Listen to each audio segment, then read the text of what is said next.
You've probably seen it everywhere.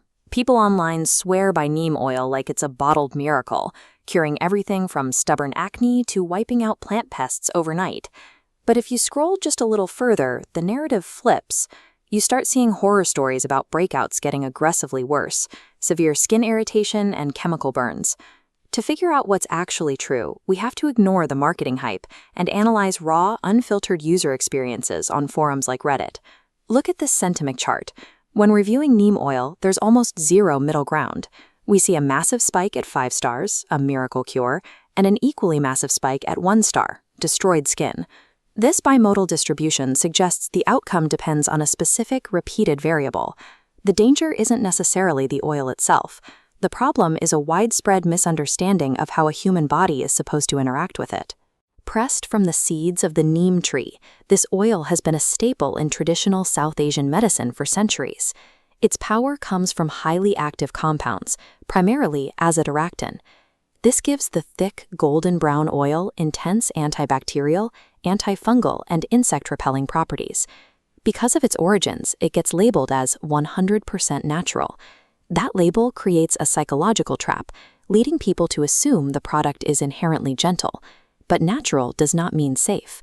Poison ivy is entirely natural, and you wouldn't rub that on your face to treat a blemish. Your skin is a delicate, balanced ecosystem. Introducing a highly active, potent compound into that environment can disrupt the barrier entirely. The root cause of the internet's horror stories is simple. Users are treating a biologically aggressive compound like a foolproof, soothing daily serum. Let's look at exactly what happens when a user tries to spot treat a breakout with pure neem oil straight out of the bottle. This matrix tracks the outcome of that choice. If your input is 100% undiluted neem, the result is barrier overload, leading to severe irritation. Direct application hits the skin with a massive, overwhelming dose of antibacterial compounds all at once. Instead of clearing the acne, this concentrated dose strips the skin, leading to chemical burns, intense redness, and systemic inflammation. There's an assumption that more strength equals faster healing, but living skin flora cannot survive a scorched earth tactic. By taking an aggressive approach to clear up a pimple, users create the exact inflammation and damage they were trying to cure. Avoiding that damage requires a mandatory preparation step that most negative reviews skip completely: dilution. When the input changes to carrier oil dilution, the outcome becomes controlled delivery. The trade-off here is high prep friction. Mixing pure neem with a secondary carrier, like jojoba or coconut oil, acts as a necessary buffer. This slows the absorption rate, preserving the antibacterial benefits without shocking or destroying the skin barrier. But that prep friction is real. Dilution increases your routine time, requires buying secondary products, and removes any out-of-the-bottle convenience. Achieving the miracle results requires treating neem oil like a DIY chemistry set. It demands precision and patience, rather than instant gratification. Even if you get the chemistry right, there is a massive roadblock: the smell. Neem oil is notorious for a severe, lingering odor of sulfur and burnt peanuts. The physical recoil to the scent acts as a functional barrier. For many users, the odor is enough to abandon the treatment entirely. That sensory friction leads directly to a failure in skincare consistency. Successfully altering your skin's ecosystem requires daily application over a period of weeks. The social friction of smelling like sulfur often leads users to skip applications, breaking the routine before the oil has time to work.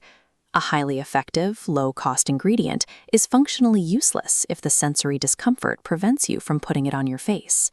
So, how do you know if neem oil is right for your specific situation?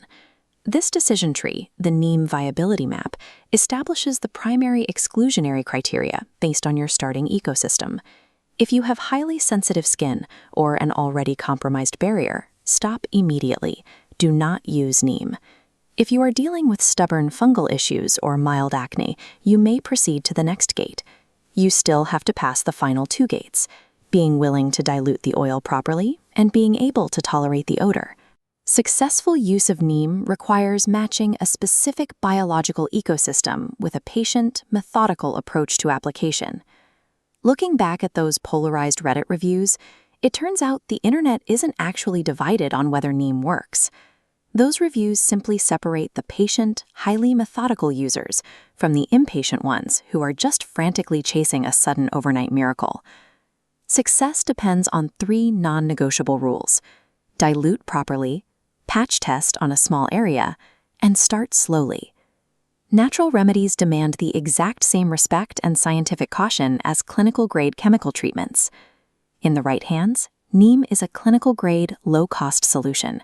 In the wrong hands, it's a severe natural irritant. The outcome depends entirely